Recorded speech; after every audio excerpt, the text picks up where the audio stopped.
so much to talk about with this election well underway. Many people are already disappointed that it's just, well, we'll cut this tax, we'll give you this, we'll spend some of your own money. Others are saying there's something bigger. And others are also writing about Pierre Poilievre. Here's a book called Ripper by Mark and Robin Bredin. Read the whole thing. I didn't get it in time, but you read it. So tell me, why is it called Ripper? It's a very good question. Now, if I were to do word association with you, Mr. LeDrew, I would say I'll do some, for example, weather up north. How would you describe it? One word. Cold. Cold. Icy. Ripper. Ripper. But Ripper means it has a negative connotation. It does, and that's why he's using it.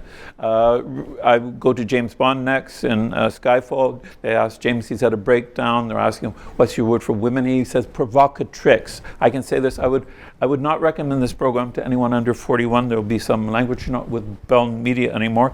There'll be some truth told. This is a very negative connotation. So it's a thick, negative biography of the leader of the opposition. And it's been absolutely rushed to print. There's quite a few spelling mistakes, typos.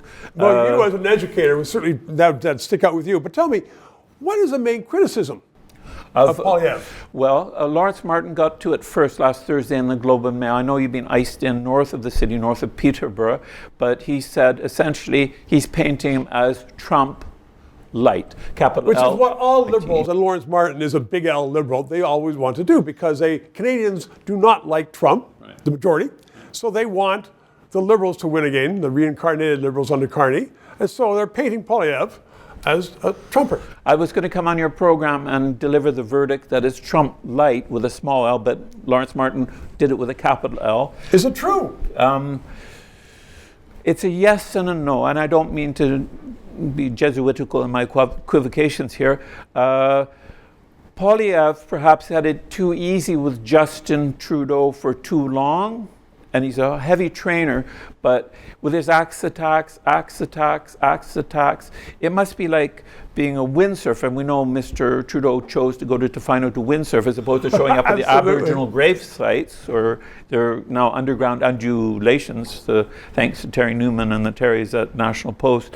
When you're windsurfing, as I understand, you've got to have the wind to make you stand upright or make you go faster, and Pierre Poilievre's wind came out of his sails, and someone called Frank from Aurora got to this first in the Globe and Mail. He said the wind change has caught Mr. Poilievre off balance, and he hasn't really recovered. Is there hope in that book, in 5 seconds, for Poilievre? There's always hope, but we might have to pray to St. Jude at this point. Robin, always a pleasure. Thanks very, very much. 3 minutes. To those of you who have subscribed and donated, a heartfelt thank you. You're keeping us on the air. If you're watching and you haven't, please try to do so, because 4 years ago we started this show because there needed to be independent analysis.